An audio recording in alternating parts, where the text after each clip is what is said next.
ভারত এক জাগ্রত বিগ্রহ।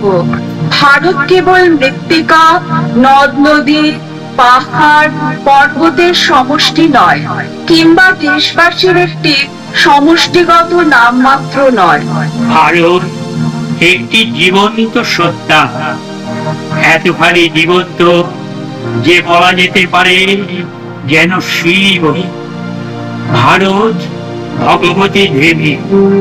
যদি তিনি ইচ্ছা করেন তাহলে মানুষের মূর্তিতে নিজেকে প্রকাশ করতে পারেন।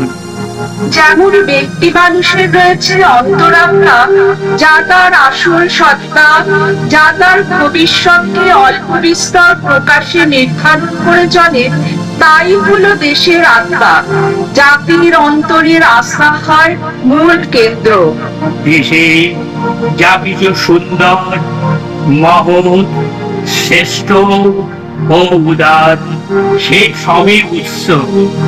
প্রকৃত দেশপ্রেমী দেশের এই অন্তরার উপস্থিতিকে অনুভব করে স্পর্শ, গ্রাহ্য, বাস্তব সত্য রূপে। সেই অন্তঃসত্ত্বা ভারতে গড়ে উঠেছে তাই এক দিব্য সত্য রূপে। কোথাও খুঁজে পাবে না গো তুমি, সকল দেশের প্রাণী সেজে আমার জন্মভূমি, সেজে আমার জন্মভূমি, সেজে আমার জন্মভূমি, সেজে আমার জন্মভূমি, সেজে আমার জন্মভূমি।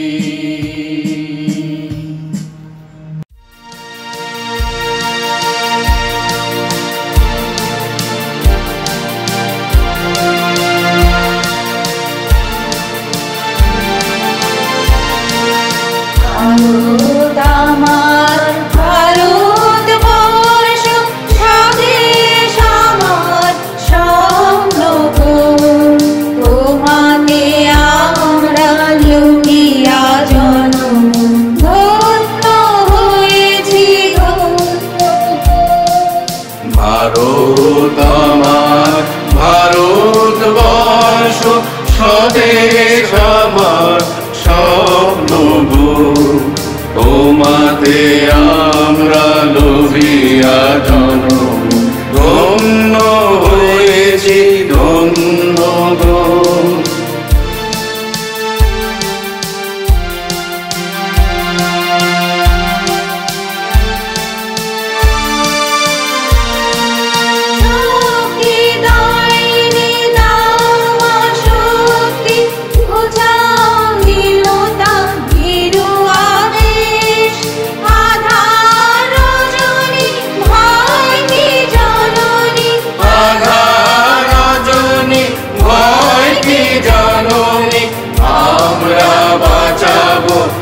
মহাদেশ রবীন্দ্রনাথ, বিবেকানন্দ, বিশ্বভাষের মহান দেশ।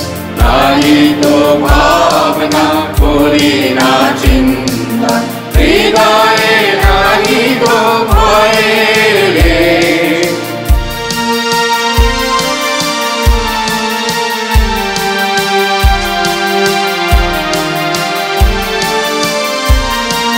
কত আসন, কত আসন, কত রঙিন ভাষায় ভাষণ, তবু আসন একই সমান, তোমার চরণ তলে গোমা।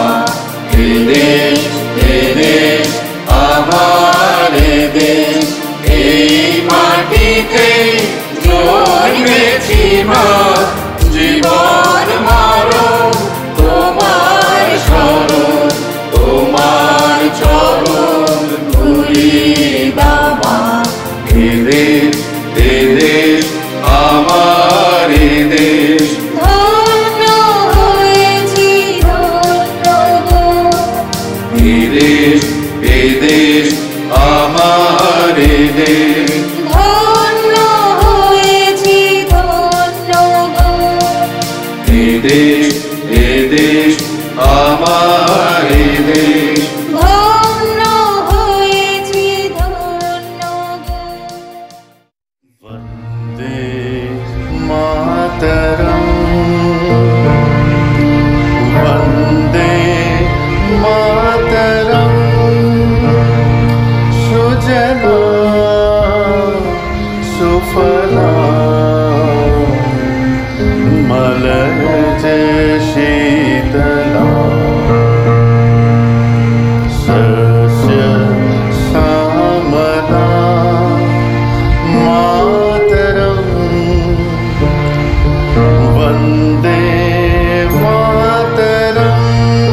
আগস্ট।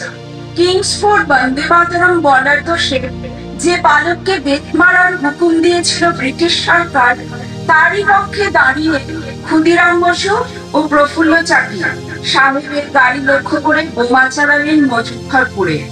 সাহেব নিহত হলেন না, তবু নাবালক ক্ষুদিরামকে ফাঁসির হুকুম দেওয়া হলো।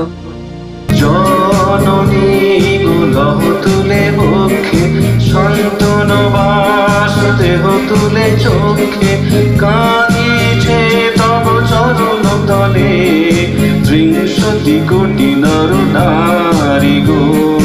জননী গুলহ তুলে বক্ষে, সন্তন বাস দেহ তুলে চোখে, কাঁদিছে তব চরণ তলে ৩০ কোটি নর নারী গো।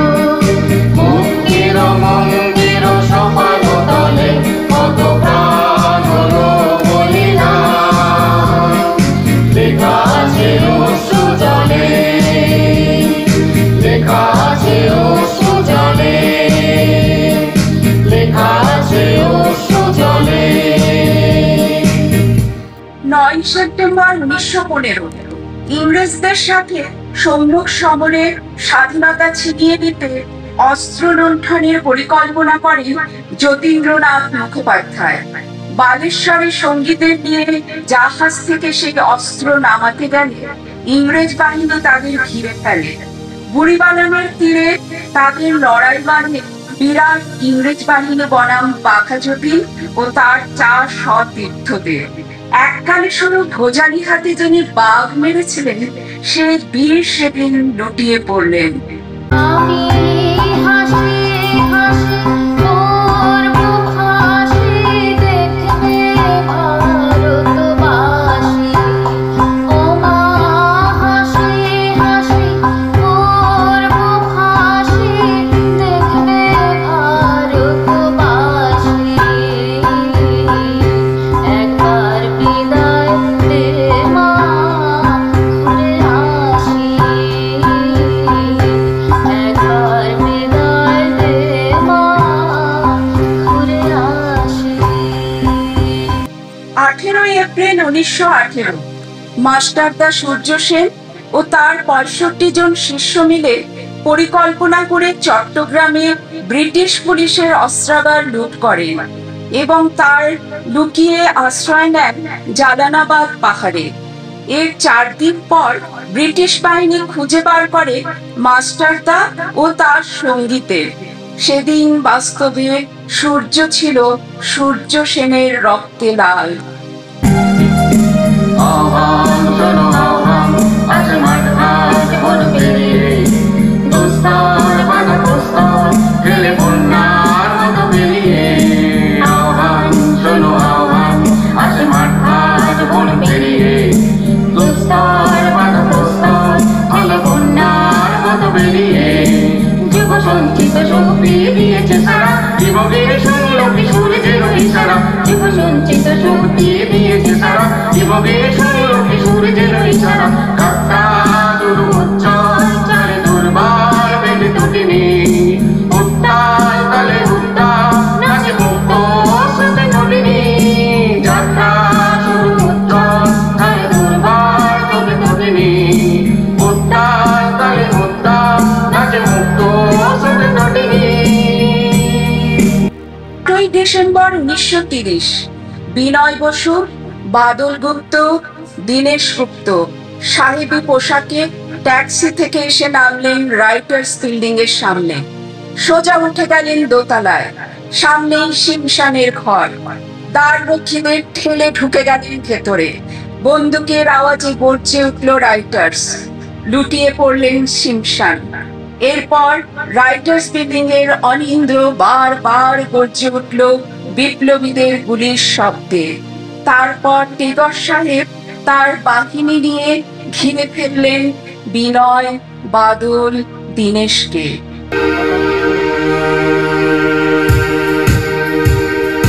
দুর্গমগিরি কান্ধার মরুদুস্তর পালাবার হয়ে লঙ্ঘিতে হবে রাত্রি নিশীতে যাত্রীরা হুঁশিয়ার। দুর্গমগিরি কান্ধার মরুদুস্তর পালাবার নিশিতে জাতিরা হুঁশিয়ার।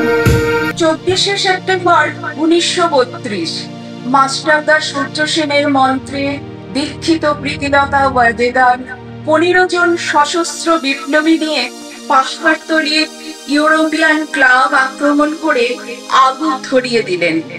ভারতের ইতিহাসে স্বাভিমানী মহারানীদের মতো নিজের আত্মমর্যাদা অক্ষুণ্ণ রাখতে সেদিন প্রীতিলতা ওয়াদেদার পটাশিয়াম সাইনাইড খেয়ে আত্মহুতি দেন ব্রিটিশ পুলিশের সামনে। ভুলিতেছে তরি ভুলিতেছে জল ভুলিতেছে মাঝি পথ ছিঁড়ি আছে পালকে ধরিবে হার আছে কার হিম্মত। কে আছো জওয়ান হও আগুয়ান থাকিছে ভবিষ্যৎ এ তুফান বাড়ি দিতে হবে পাড়ি দিতে হবে তরি পার। দুর্গম গিরি কান্তার মরু দুস্তর পারাবার হে লঙ্ঘিতে হবে রাত্রি নিশীতে জাতিরা হুঁশিয়ার। 29শে সেপ্টেম্বর 1942 তমলুকের মাটিতে কয়েক হাজার ভারতীয়কে নিয়ে যিনি পুলিশ স্টেশন ঘেরাও করবার লক্ষ্যে হেঁটেছিলেন সেই 70 ঊর্ধ্ব মাতঙ্গিনী হাজরা পুলিশের নির্মম গুলি ছলনা ও লাঠিচার্জ সত্ত্বেও তার হাতের পতাকাটি মাটিতে লুটোতে দেননি। পরের বছর 1943 সালে 30শে ডিসেম্বর জাপান সরকারের অধীনে থাকা আন্দামান দ্বীপ হস্তান্তর করা হলো ইন্ডিয়ান ন্যাশনাল আর্মিকে। পোর্ট ব্লেয়ারের মাটিতে তিরঙ্গা উত্তোলন করেন সুভাষচন্দ্র। এটাই স্বাধীন ভারতের মাটিতে প্রথম তিরঙ্গা ঝান্ডা। INA commanding in chief Subhash Chandra Bose যাকে স্বীকৃতি দিয়েছিল 18টি দেশ। যদি তোর ডাক শুনে কেউ না আসে তবে একলা চলো রে। বন্দে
জড়